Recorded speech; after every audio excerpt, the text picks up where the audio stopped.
Hey guys, it's Anna here from the Monday show of Fitness Confidential. As you well know, Fat, a documentary, is up on iTunes for pre-order, and we really need you guys to go pre-order it.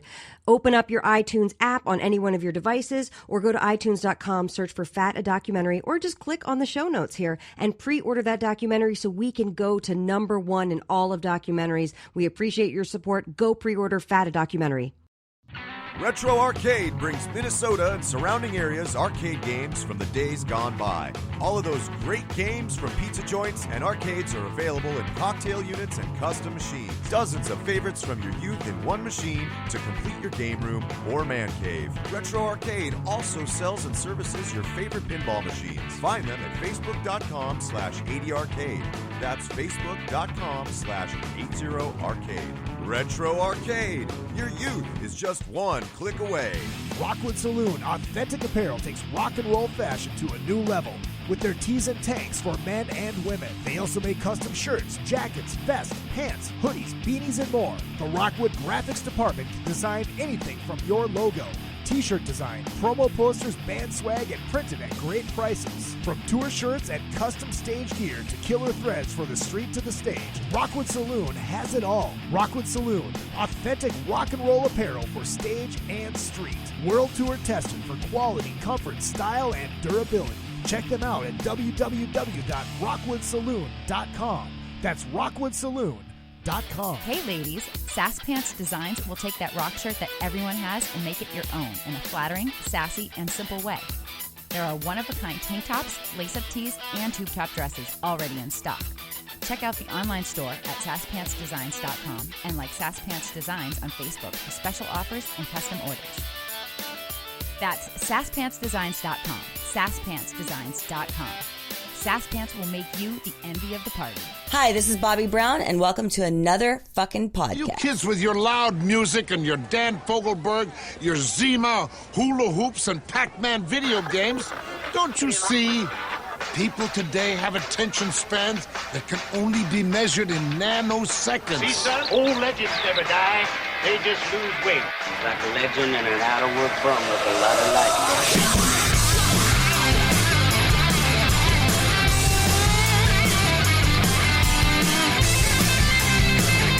Hello, you crazy dirt fucker! Party time! Yes, it is party time. Hello, Hollywood. Hello, world. And hello, my loyal minions. It is good to see you, and it is always good to be seen.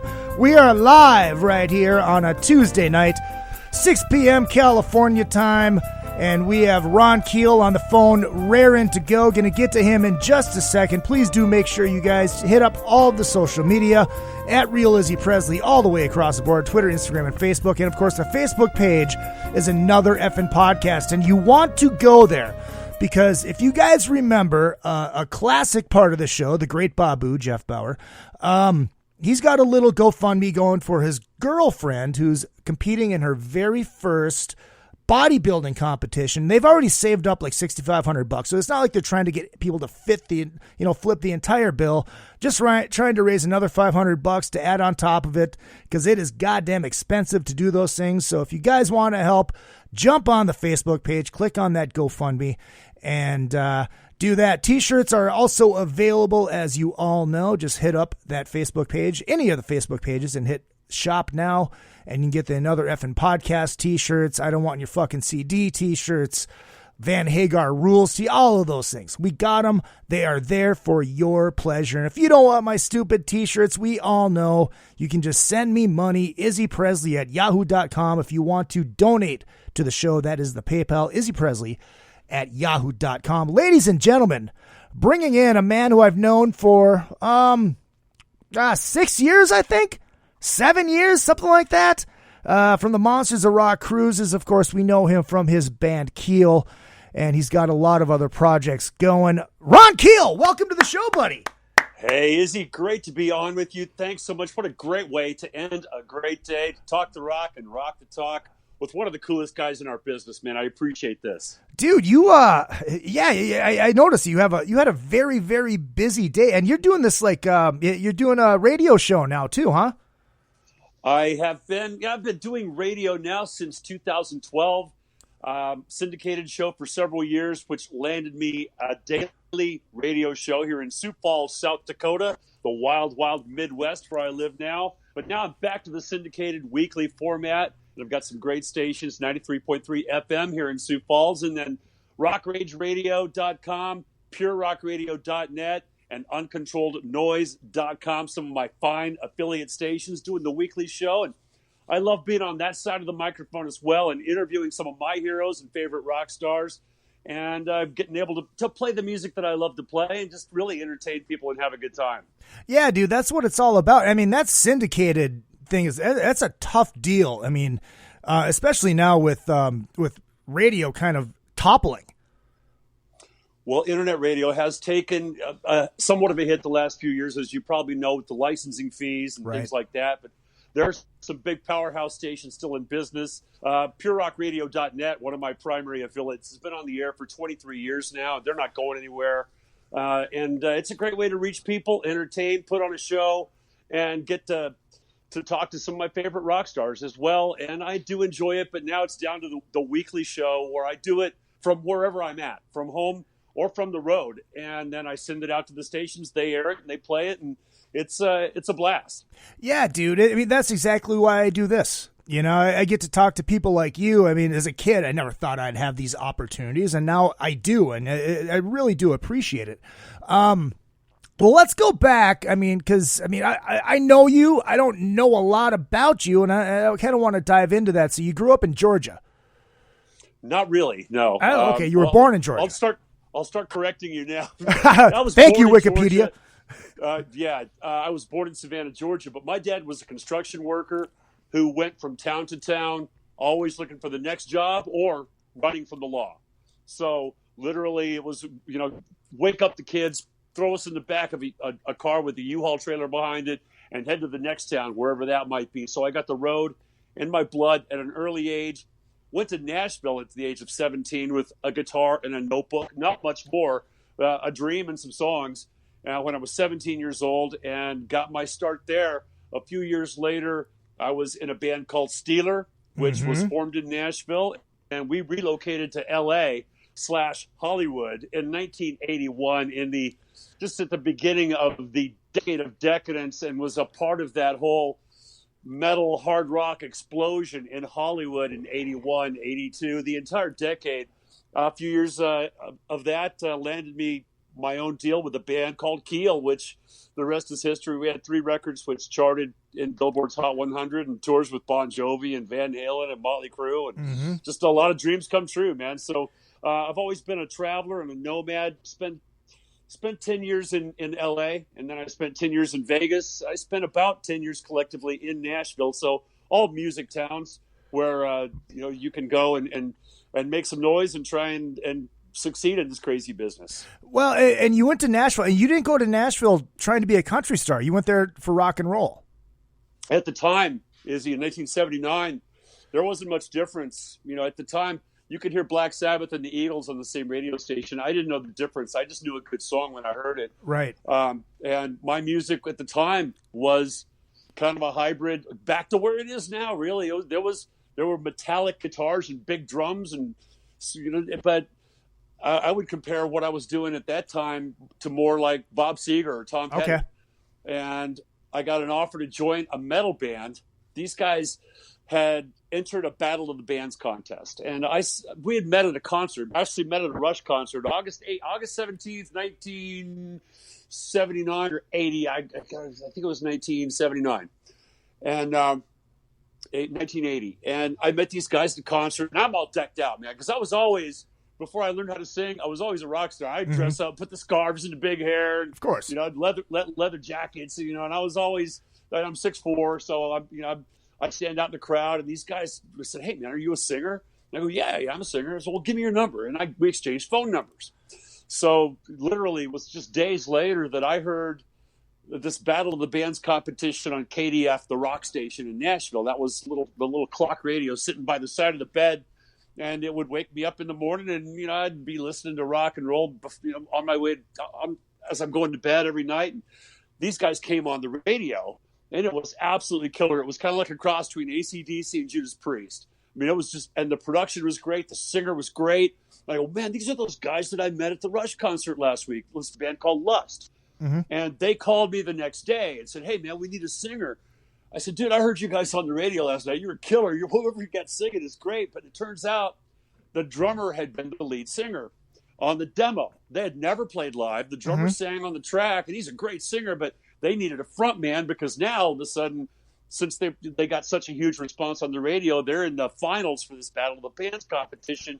They've got to play live for the first time ever, and they need a singer, and they thought that I looked cool. So I said, no, man, I don't know. I mean, that's really not my thing, and I think you guys are great, but we've only got a few days that I would have to learn the songs and rehearse and write some lyrics to some of the songs that didn't have music or didn't have lyrics. And I turned them down, and they kept calling back every couple of hours. But come on, man, please, you got to do it. You got to do it. And finally I gave in. I said, all right, this is like Wednesday.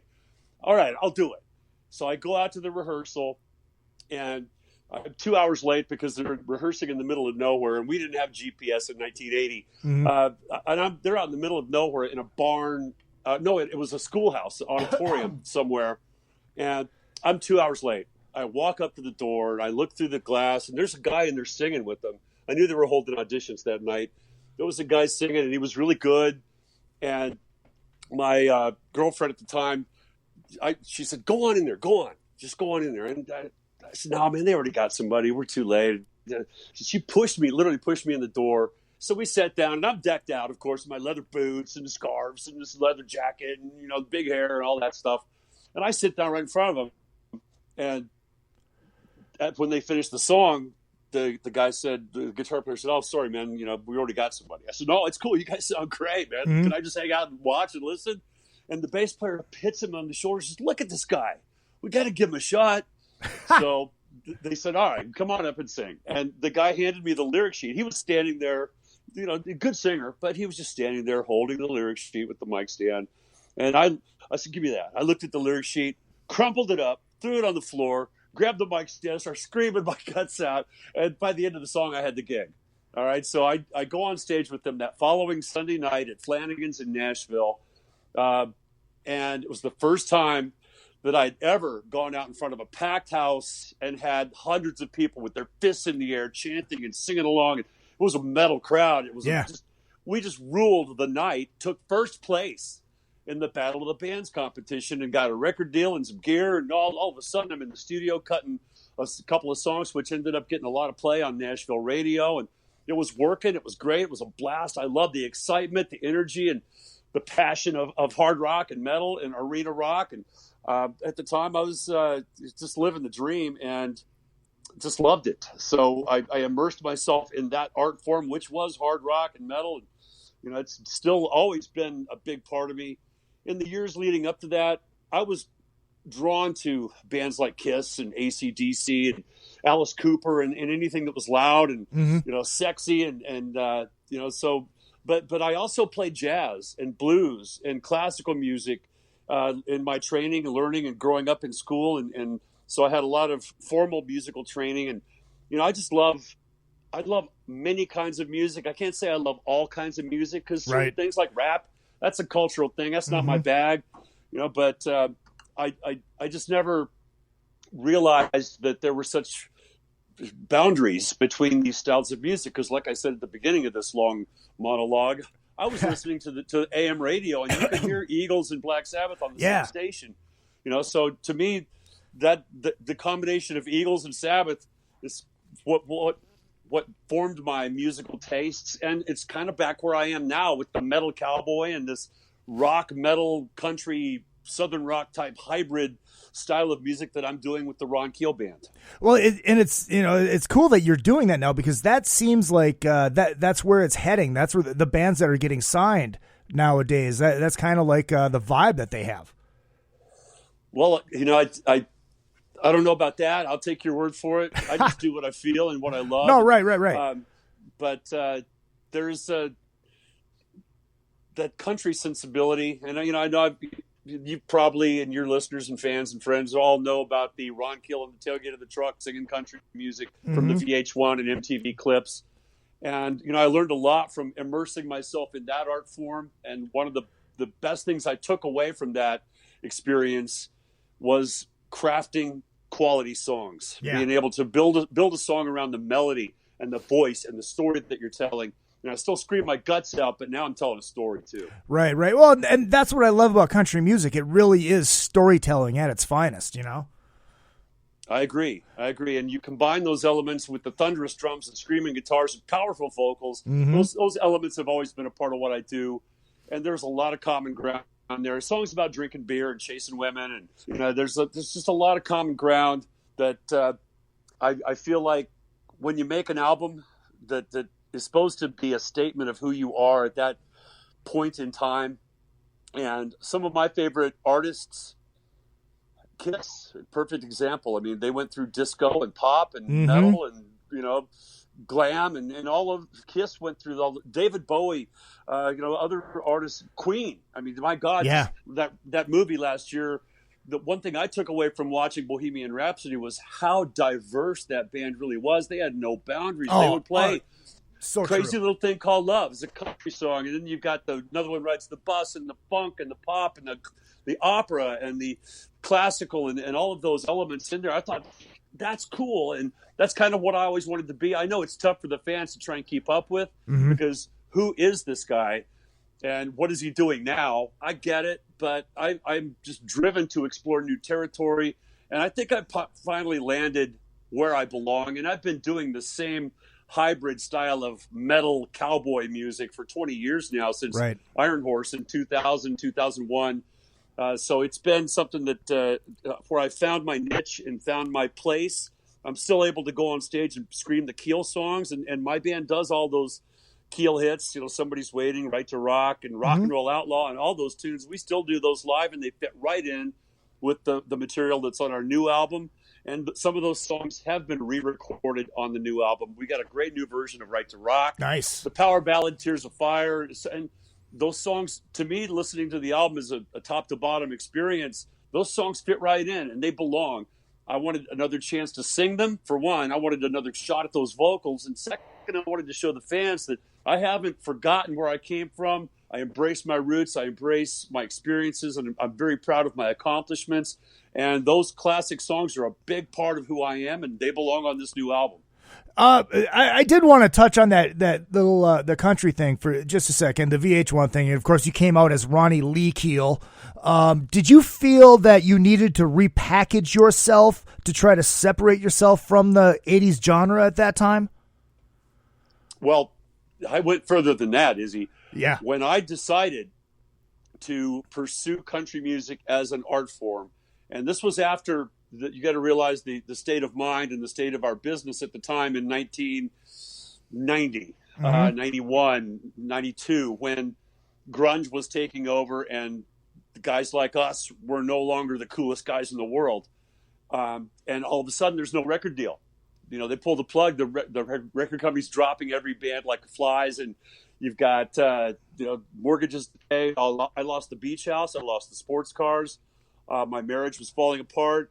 It was a really, really tough time. And the only thing that saved me was the ability to grab an acoustic guitar and let some songs pour out of me. That was my therapy. That was my medicine, to be able to sing and create without any of the crap, without any of the trappings, the smoke, the lights, the pyro, the band, just me and the guitar.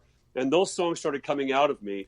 And that was a way that I could creatively fulfill myself. At the same time, I went out and started jamming at jam nights. Some of these clubs would have jam nights where it was a country band and country line dancing, and it was honky tonk, Roadhouse, Garth Brooks, Mania.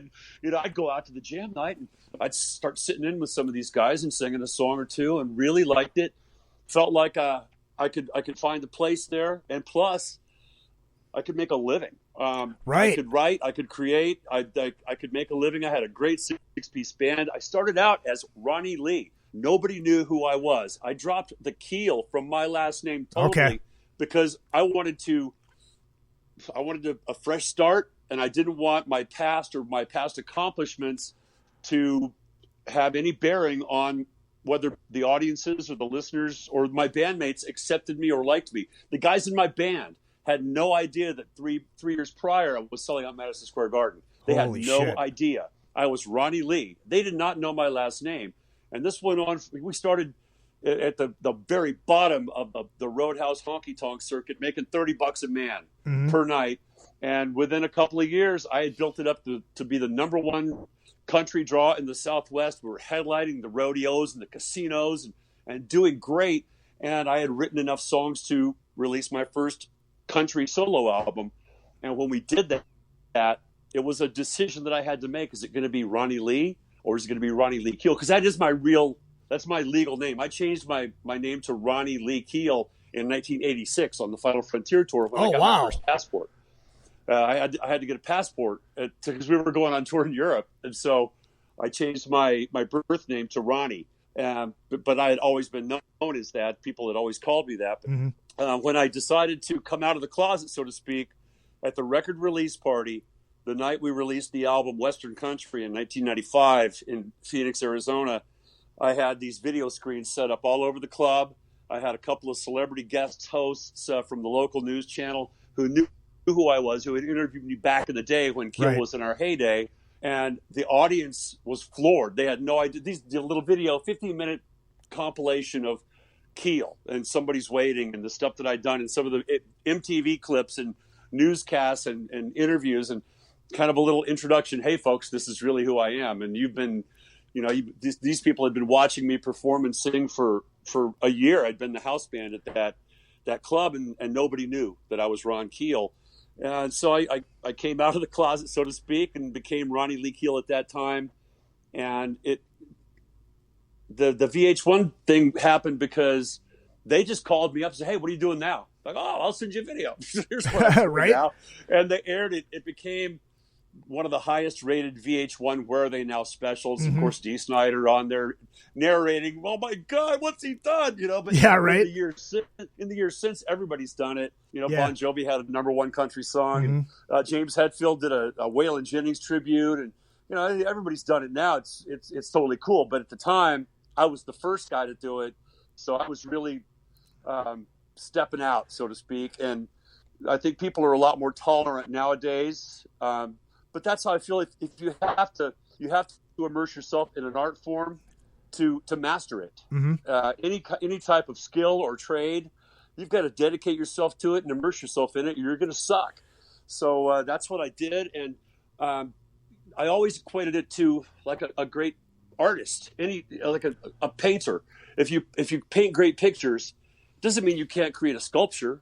I mean, it's just different kinds of art. It's all art. It's just different colors and different flavors. And I love to explore those different territories. Now, I never was fully at home in country music because I was still a rock and roll outlaw, and I wanted to push the barriers. I had my long hair, and I would be pretty wild on stage, and I wanted to say stuff and do stuff that maybe the country music industry didn't accept back then. And like I said, I found a middle ground in between with the metal cowboy style of music, and you put it all together, and right now it sounds like Southern rock. It sounds like Skynyrd or Outlaws or Blackfoot or some of those classic country rock bands, Southern rock bands, Molly Hatchet. I mean, that's cool stuff. When I was a kid growing up, the Lynyrd Skynyrd albums were in rotation on my turntable just as much as the Kiss and the Judas Priest. As well they should be, because Skynyrd fucking rules. Absolutely, man. When you had your Eddie Wilson moment, and I mean, it's Eddie and the Cruisers 2 reference, Yeah. When you had that Eddie Wilson moment, by the way. When you came out as Ronnie Lee Keel and people found out who you were, did that have any backlash on what you were doing? No, it didn't. It didn't at all. I think people appreciated the fact that I didn't want to rely on that past or on that name to establish my credibility as an artist in that genre. And we continued on for several years until I was doing the European tours at that time. I was working for the Department of Defense.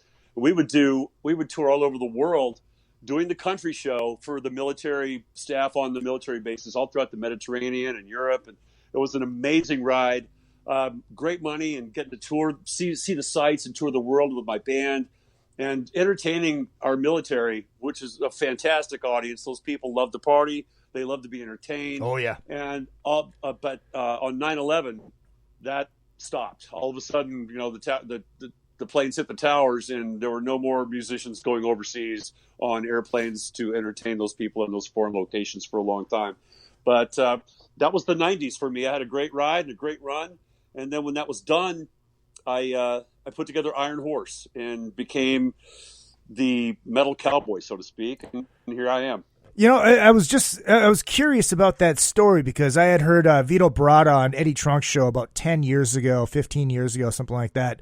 And he was talking about in the 90s after, in the mid 90s, obviously after the whole 80s rock thing had died, he went in with somebody, and I can't remember the guy's name, he said, to a record label. They didn't know who they were, and they played them their stuff, and they go, "Oh my God, this shit is amazing. We want to sign you. Who the fuck are you?" He goes, "Well, I'm Vito Bratta. I was in White Lion," and they said goodbye.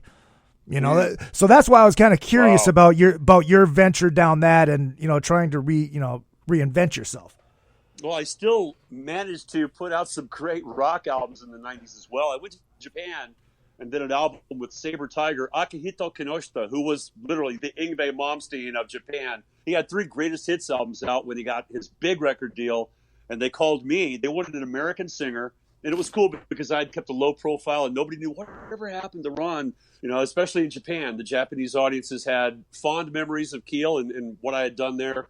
So I was hired to do this session in 1997, which ended up being the heaviest record of my career. I mean, this is really super heavy progressive metal with a lot of time changes and key changes and very challenging vocally. So I was able to still feed the rock and roll beast at the time. Yeah. I did that session, and I came back and got back on stage at the rodeo and whatever. But then in 1998, Keel got back together and did our Back in Action album, which was basically a rehash of some old demos, kind of doctored up some old demos, added some vocals, some solos that weren't there, and just kind of put the band back together and rebonded and released that Keel Back in Action in 1998, which really was the start of the reunion, which finally crystallized in 2008 when we got back together for our 25th anniversary.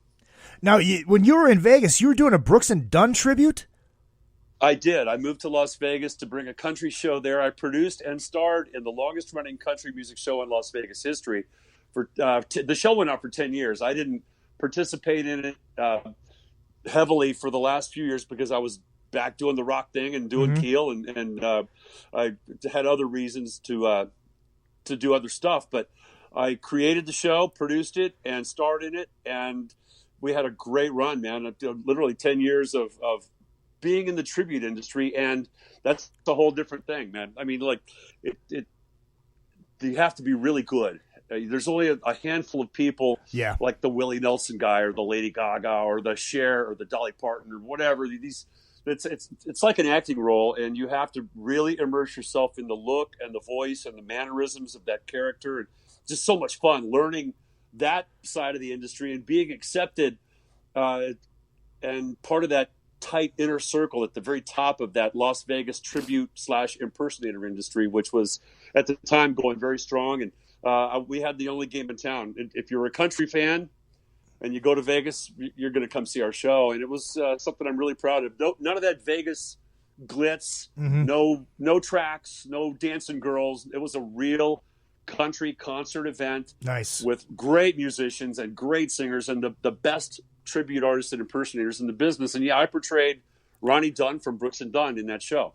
One question from the audience here that are listening live, but before that, I got to tell everybody about Beater Amplification, ladies and gentlemen. Ron, these guys are out of Mankato, Minnesota. Hand-wired, hand-built testicular fortitube in a goddamn amp. 3 channels of 100 watts. Pull tubes, and you got a 50. You get your old-school metallic tone, old-school AC/DC tone, and that clean-ass old-school Fender tone. These things are badass, and I just saw the faceplate for the Izzy Presley Signature Series TCB1, which is coming out soon. Cannot wait.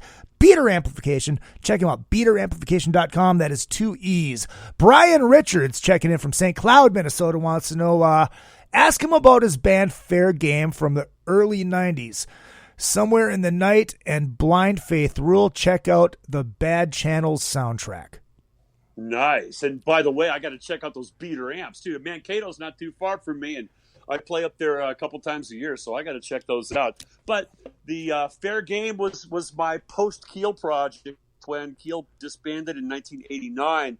I felt like, once again, I got to do something different. I got to do something new. I can't just put 5 guys together and call it Keel, even though it was my name. And Right. This has always been a point of contention with me and some people in the industry. Gene Simmons, one of my mentors as well. Gene would always tell me, Ron, it's your name. Doesn't matter who's behind you. Call it Keel. Right. And I wouldn't do that out of respect to my friends, Mark Ferrari, Brian Jay, and Dwayne Miller, who that's their band too. And I never felt right just putting a band together and calling it Keel.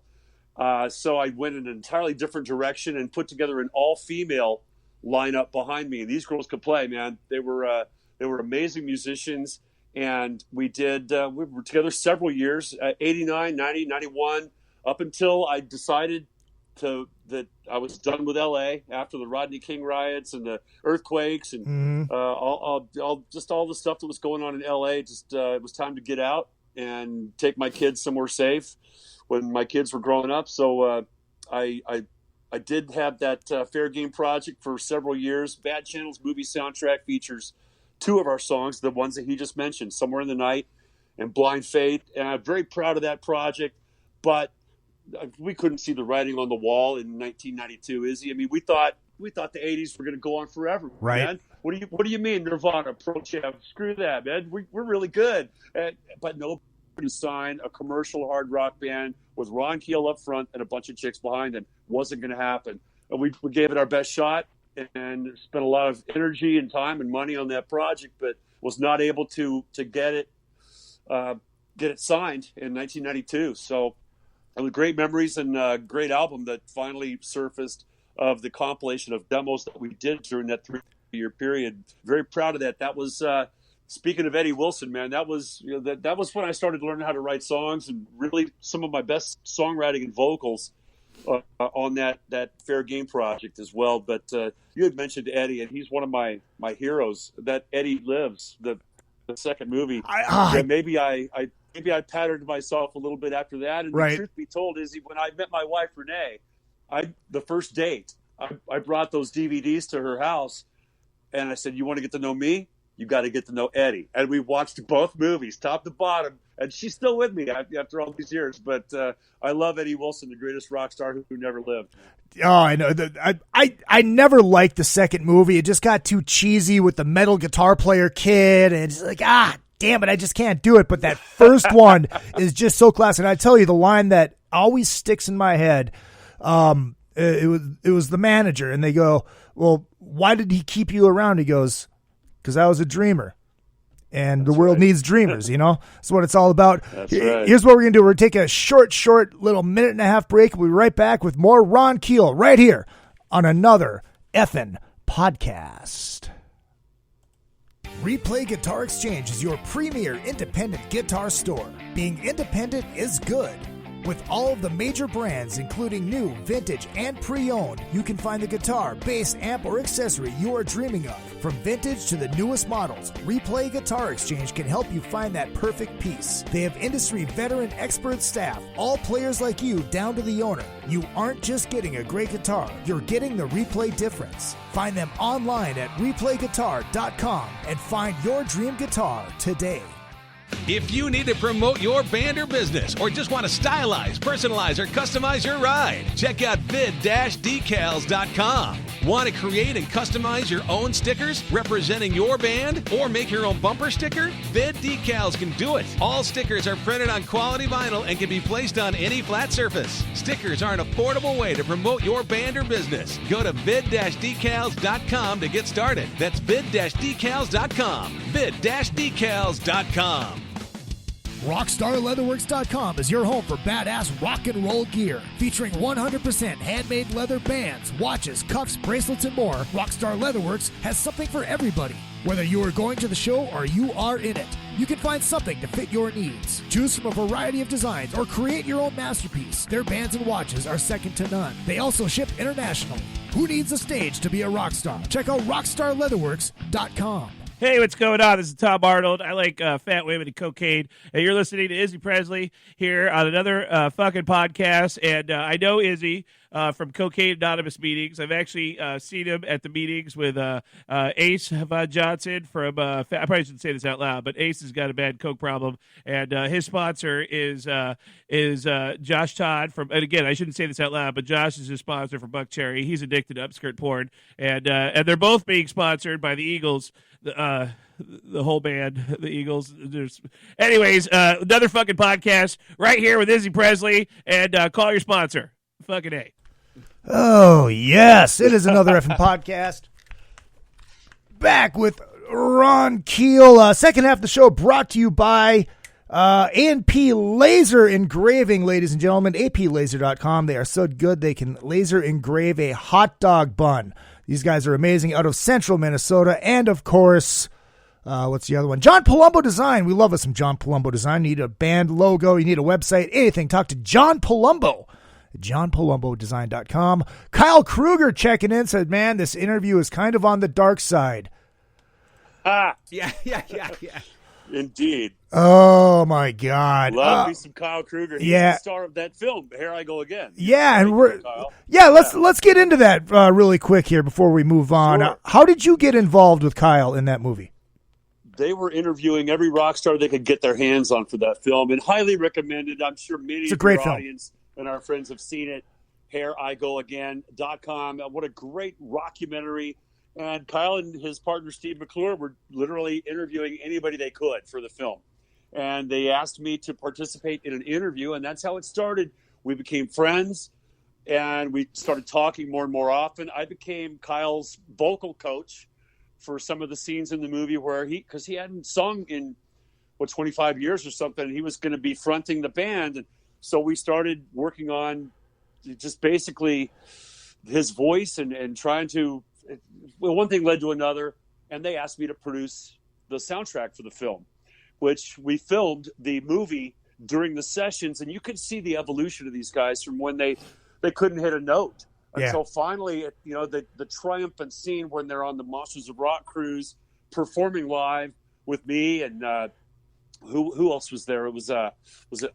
Gosh, I don't remember the guys in the band. It was what's from Lillian Axe, Steve Blades. Oh, yeah, Steve Blades, yeah. Steve played on the record. Stacy Blades played on the record. I brought in my buddy Les Warner from the Cult to do all the drum tracks. Oh, nice. Just, what a great time watching that evolution. Kyle and Steve and I developed a really strong friendship.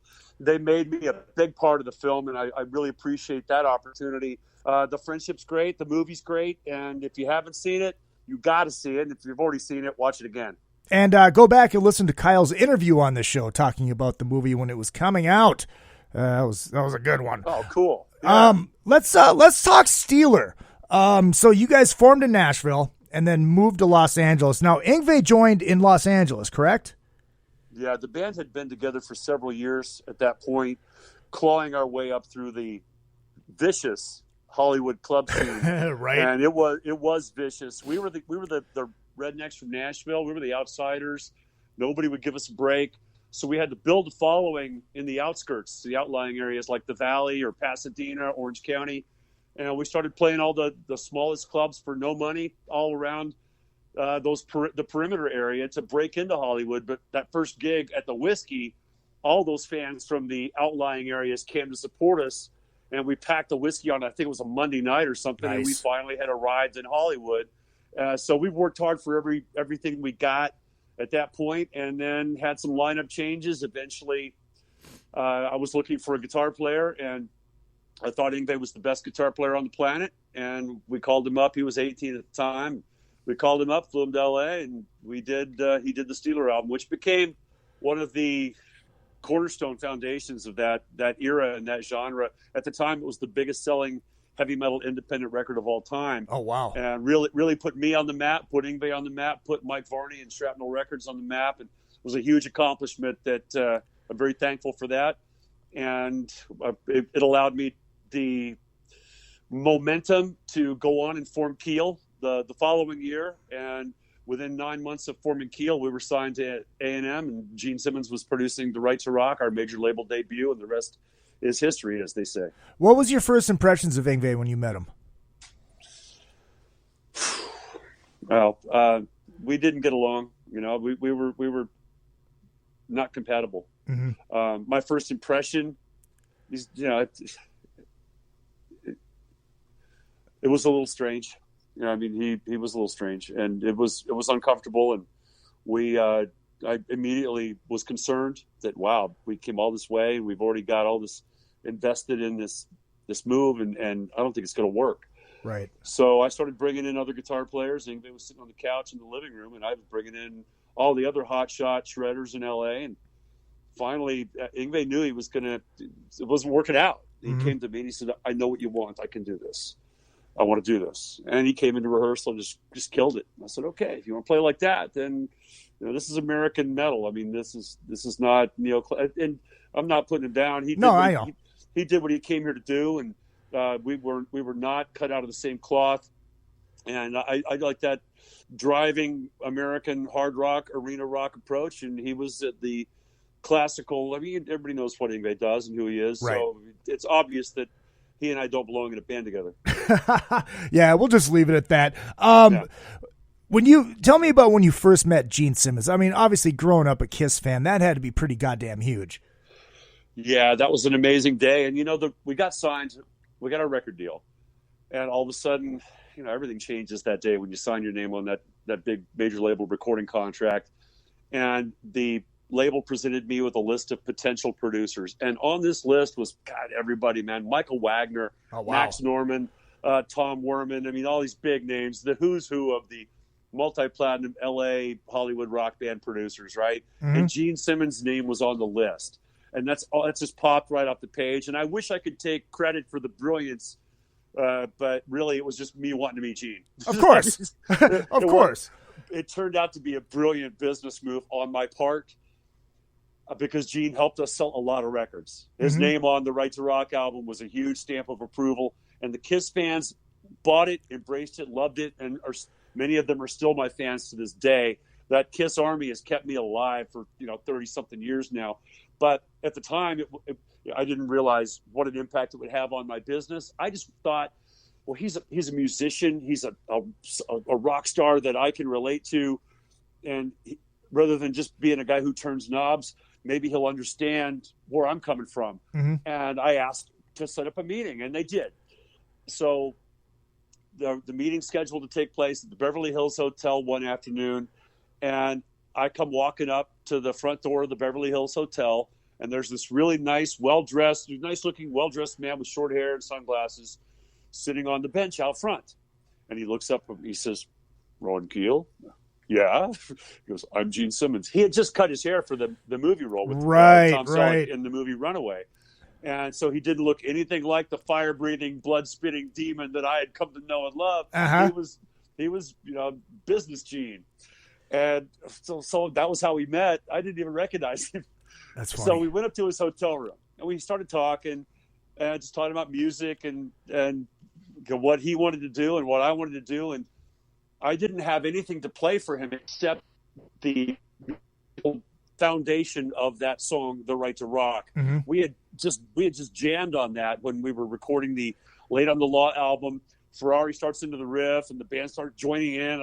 And I hit record because I thought, wow, this is fucking cool. So I hit record, and we had that on cassette, just that rough jam of The Right to Rock. And I put it in Gene Simmons' boombox in his hotel room. There's no vocal on it because it was just a rough cut of the music. Yeah. I put it in his boombox, and I start singing it in his face, and literally 7 years before that, I was in the front row, and he's spitting all over me. That's my turn. I'm spitting all over him. I'm screaming The Right to Rock at the top of my lungs. He just looks over and says, stop. Boombox, stop, the player. And he looks at me and says, I'm going to produce this record. And we're going to start Tuesday. Oh, Jesus. And there we go. I mean, literally, we were because we had to work around his schedule with Kiss. Right. They had just released, was it Animalize, I believe? And he was off on tour with Kiss. We had to get the record done before he left, and we didn't get the record done before he left. This happened on both Gene Simmons produced albums, where we did the basic tracks in LA, then we flew to New York to hang out with Gene, and he would go on tour with Kiss for a few days, and he'd come back. If he had 4 hours, man, he was the hardest working guy in the business. If he had 4 hours in between flights, he would come into the studio. We'd track for 4 hours. Then we have another 4 days off waiting on Gene. We would get in a lot of trouble in New York. Of course you would. Serious room service bill, man. We had a good time during those sessions, but when Gene came back, it was time to go to work. And what an amazing experience getting to know him, getting to work with him, having him fight for us and believe in us and give us that shot and put his stamp of approval on what we were doing. And it certainly, I don't know where I would be without him, and I'm forever grateful. I tell you that this is a personal sidebar. That haircut explains that horrible Animalize wig he wore on tour. That's right. That Animalize Live Uncensored. Oh, no, brutal. That wasn't a wig. That's his real hair, is he? Come on. Come on, Ronnie. Oh man. What was it? What did Gene bring in the studio to you guys? Well, first of all, he was fearless, and he'll admit now that he didn't know what the hell he was doing. He was just assuming the role of producer, and he had produced, I think he did the Wendy O. Williams album. Yep. And not much else. You know, he co-produced a couple of the Kiss records, but in terms of finding a new young band and molding them into, so he just was making it up as he went along. But one thing I loved about him, that I got to see that side of him that a lot of people never get to see, was his true love of rock and roll as an art form. That he's a student of rock and roll history. He's very, very much appreciative of those who came before, like the Who and the Stones and the Beatles. That love of rock and roll is something that often gets overshadowed.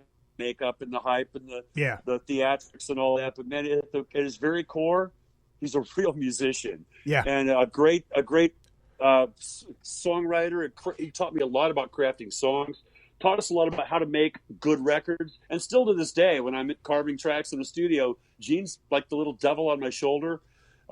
He taught me to be as prepared as you possibly could be rehearsed, and making sure that the kick drum is right with the bass guitar. He would go over those kick patterns, whatever the kick drum's doing, it's got to be right with the bass line.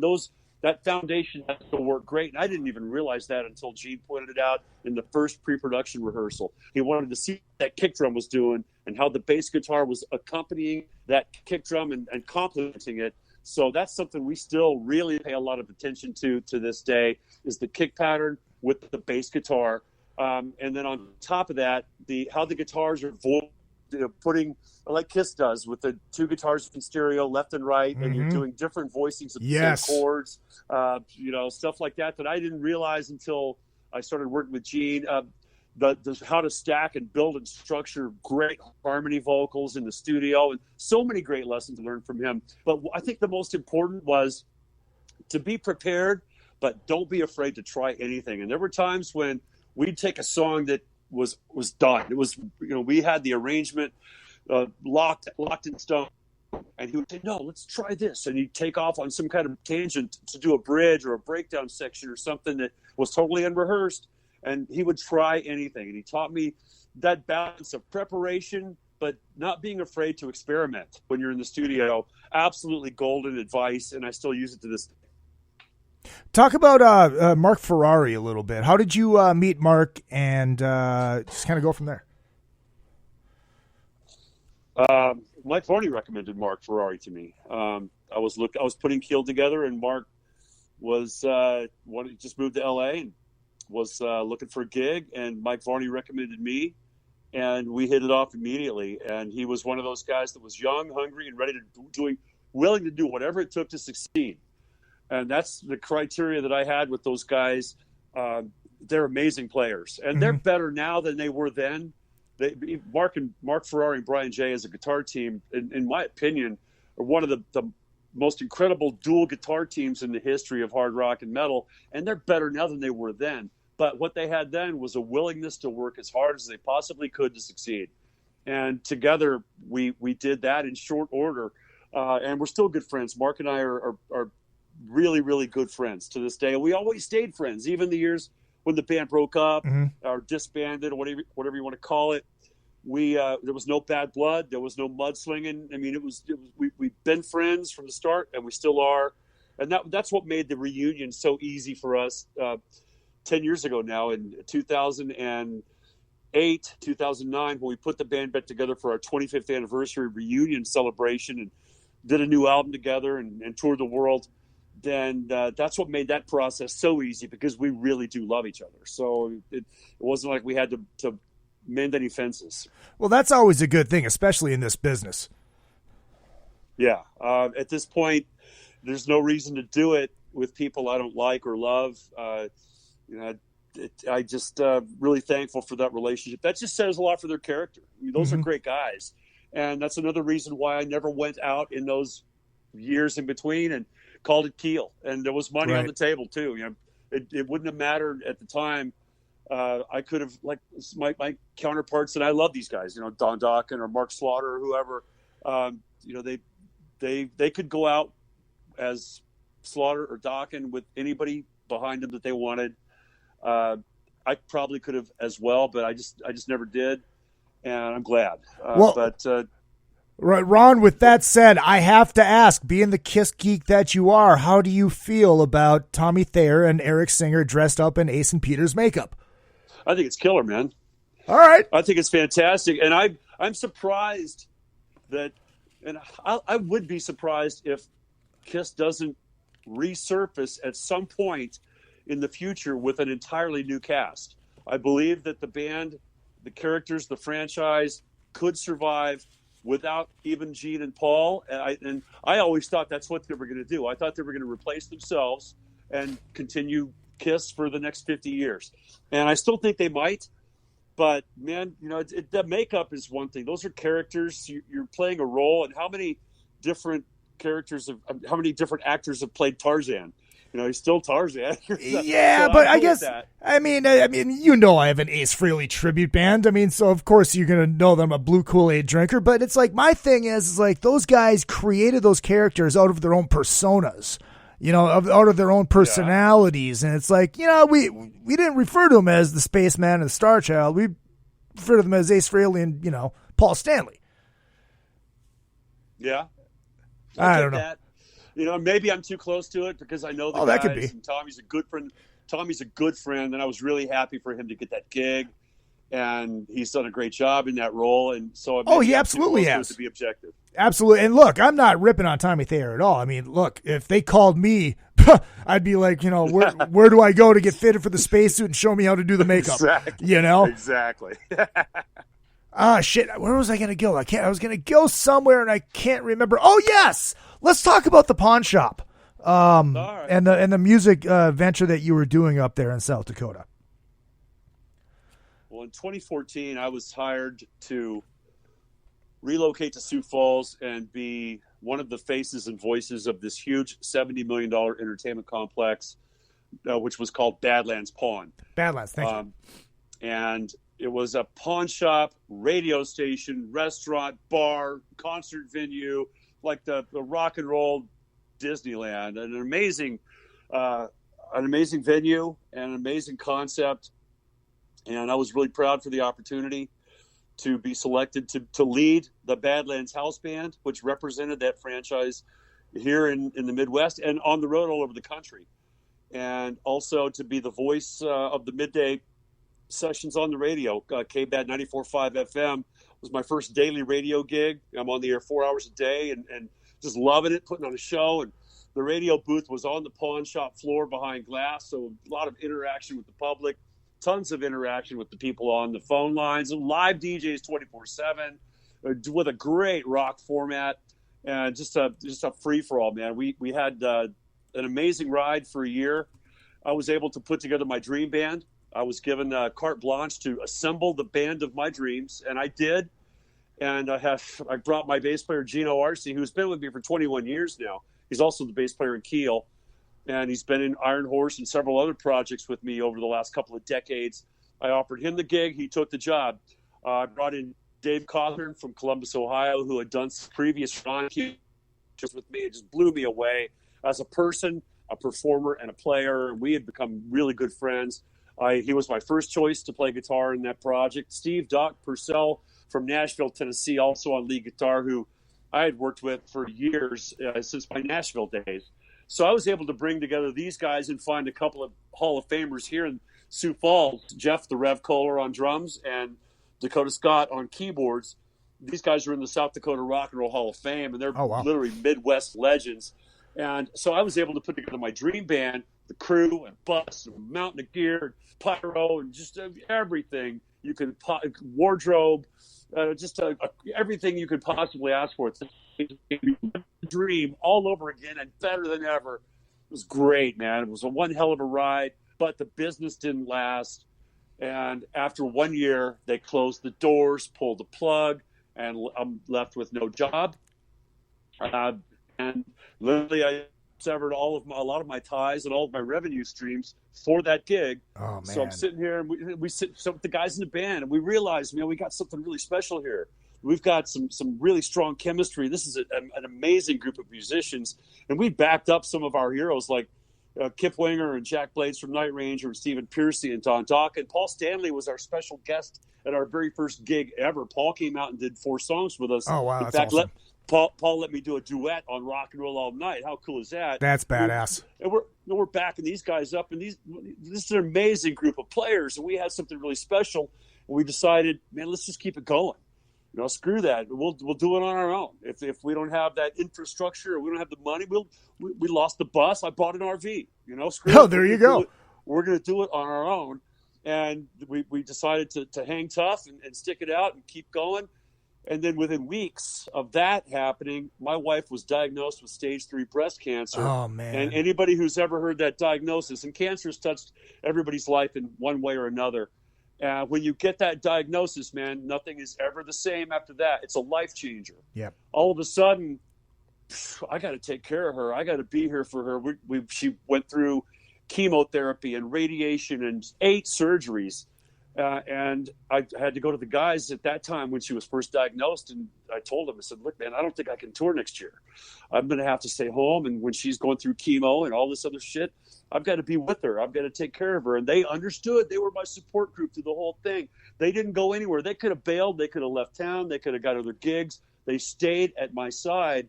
And I said, well, man, if we can't tour, let's write some songs. So we went down into my basement, grabbed the beers and the guitars, nice. And we wrote this new album, Fight Like a Band. And that was this album came out of that entire experience. That's why it's called Fight Like a Band, because we really fought through the huge downfall of that business and losing our jobs and losing everything we'd come here for, and then going through cancer. And that the album and the title track and the album in general are about the struggle to survive and succeed at all costs. And we've done that, man. And now my wife is cancer-free. She's healthy. Awesome. She's beautiful. She's doing great. And the band is doing great. We've got a great new album out that's getting an amazing response from the industry, from the fans, from the media. And we're doing a bunch of great shows. This weekend we're in front of 30,000 people opening for Night Ranger. Oh, badass! One of the biggest biker events in the country, and just doing lots of great shows this year, and just really glad that story had a happy ending. But we worked hard for it, man. We fought for it. We struggled. We stuck together against all odds, and that's what this album and this music and the Ron Keel Band is all about now as we celebrate our 5th year together. With all being said, that what's happened after you moved to South Dakota, does that make you miss Vegas at all? I miss my friends. Right. I miss my friends that are out there. I love the nightlife. I love the entertainment vibe, the electricity of that town. But I don't miss the big city. I actually, at the time when we lived in Vegas, I had bought 10 acres of land up in the Sierra Nevada mountains. Oh, wow. And I was building my dream house, a log cabin in the middle of nowhere. Dude, this was 16 miles from the nearest town, and that town had 300 people in it. Wow. So I was all set to go to the middle of nowhere anyway. And so, but we ended up selling the property because we put our roots down here in Sioux Falls. But I am 5 minutes from the airport. Nice. And I've been to Europe twice this year. I'll see you on the Monsters of Rock cruise. Absolutely. I can go anywhere, and the airport's literally 5 minutes away, and I see the airport quite often. So it's I've got a beautiful house in the middle of nowhere, but I'm really close to the airport. I love it. I love the Midwest. It's a great rock and roll atmosphere. It really is, yeah. It's all about working hard, partying hard, drinking hard, yep. and rocking hard. And so I love the Midwest, and the people here have been gracious and welcome to me, the community, and the rock fans, and everybody is, has embraced me and the Ron Keel Band and what we're all about. And these are our people. We're just really happy to have found a home at this stage of the game. I miss Nashville. I miss Vegas. I miss Arizona, man. I miss the Superstition Mountains and four-wheeling through the wild, wild west and shooting guns. I that cowboy thing, that runs deep in me. And I grew up, if you asked at the very beginning of the interview an hour ago where I grew up, and really it was Phoenix for a few years when my dad finally settled in Phoenix, Arizona, because he was a construction worker, as I said, and took us from one town to the next looking for the next job. Well, in 1969, the construction business was booming in Phoenix, and he was able to make a good living, and we put down some roots there. So that's where I had my first band, my first girl, my first car, all that. So that's kind of where I grew up, so to speak, until I went to Nashville at the age of 17. It's funny because my buddies at A&P Laser Engraving, they do a lot of work at gun shows up in the Midwest. So if you ever run into them, they can put that rock and roll cowboy thing on your sidearm if you like. So there you go. On. You got to hook me up with them. I want to hook that up. That's got to happen. Yeah, dude. I'll put you in touch with them and the guys over at Beater. So good. you posted the video today. Girls Like Me. First of all, you think that bass player would marry me? Man, there's always a chance. Man. I've learned at this stage of my career to never say never. So anything is possible. Right. As long as you're a dreamer, you gotta dream big. That's right. That's right. Talk about the song a little bit and the idea behind the video. Well, there's a lot of serious songs on there. There are a lot of serious songs on this record. Girls Like Me is not one of them. It's a silly, fun, good time, summertime song that it really pays tribute to all the women in our lives, whether they're the moms, sisters, wives, girlfriends, fans, and the women who like to work hard, rock hard, and party hard. And a great video clip that just premiered today, and the response has already been incredible. Really, really excited to finally unleash that clip. It's the second single from the new album, and you can view it at ronkeelband.com or at ronkeel.com. It's on YouTube, on both YouTube channels, but it's a cut called Girls Like Me. And for that clip, we started out, this clip starts out, I don't want to give too much away if you haven't seen it. I know you've seen it. Yep. Because you like the bass player. Yep. But there's a female rock band from Vegas, and these girls are all from Vegas. Those are my friends from Sin City, that they got together, learned the song. Oh, whoa. Is this the Queen's Riot Girls? I don't know. I don't know. Because I think I know that bass player. Yeah, it's quite possible. They all play in a number of bands, like everybody does these days. Yeah. They got 5 or 10 bands that they're all playing in. I know they did get together. That was assembled by the lead singer Carol Lynn, who's a dear friend of mine. She put the band together, and they learned the song, and then cut the music video for the song. And then we did the same thing here in Sioux Falls. Went to the strip club and invited an all-female audience and we performed on the stage at the strip club and in front of a female audience. And we kind of cut the two together, where it's the girls and it's the guys in the Ron Keel Band, and a very entertaining clip. It's the day the videos used to be fun. Yeah. Used to be funny. They it's not just a bunch of guys trying to look tough in a warehouse with a bunch of bright blinking lights. We've all done that. Mm-hmm. I wanted something fun. You cannot watch this video without cracking a smile, man. Exactly. It's entertainment. It's supposed to be tongue-in-cheek, and it's fun. It's a good, catchy tune with a great summertime vibe, and I hope everybody enjoys it as much as I do. All right, one last quick one before I let you go. Dave Stabley from the Monsters of Rock cruise wants to know, ask him about his duet with Lita. Oh, dude, great story. And you were probably there. I think you're on all those cruises, aren't you? I have been on all of them, yes.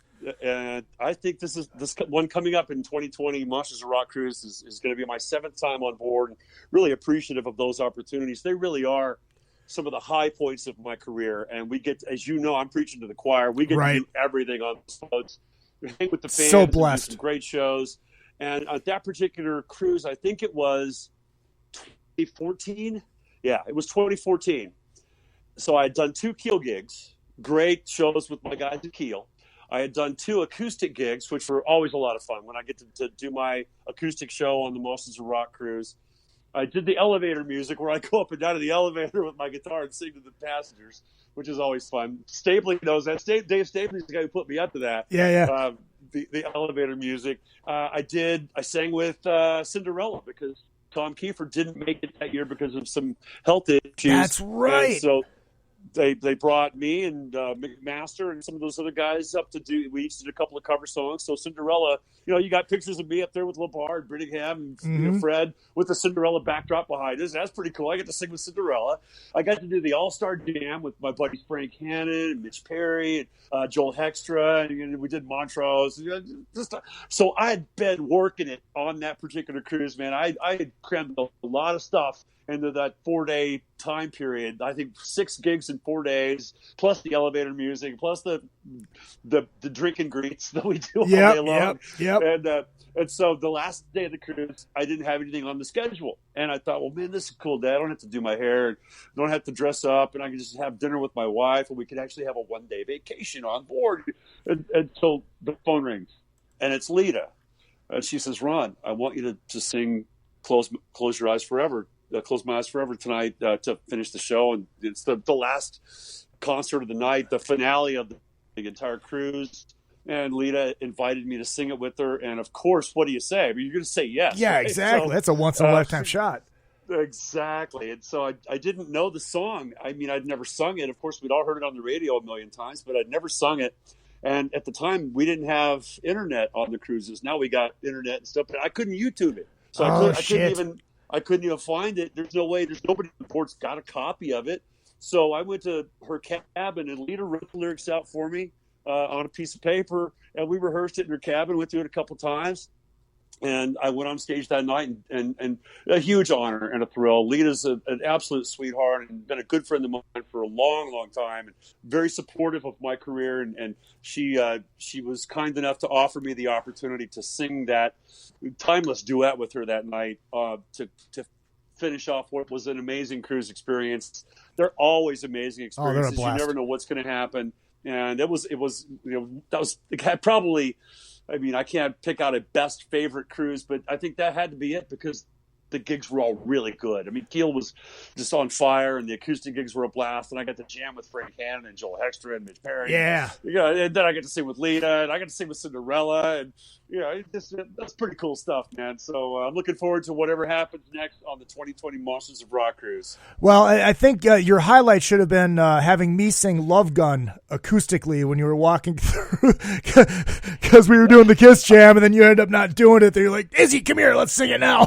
My voice was gone. Right. I forgot all about that. That was the high point. It wasn't Lita. It was you. It was you, Izzy. My voice was blown out. My voice was blown out from my Kiss Jam.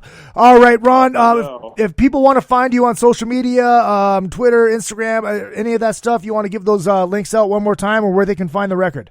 It's very simple. Ron Keel. And, all of my links are at ronkeel.com. All the social media, patreon.com/Ron Keel is my members-only site where we have exclusive content, some great released video and audio and interaction, live video chats, really cool experience for the hardcore Keelaholics. And you can find all those links at ronkeel.com, facebook.com/Ron Keel, twitter.com/Ron Keel. Simple, just Ron Keel.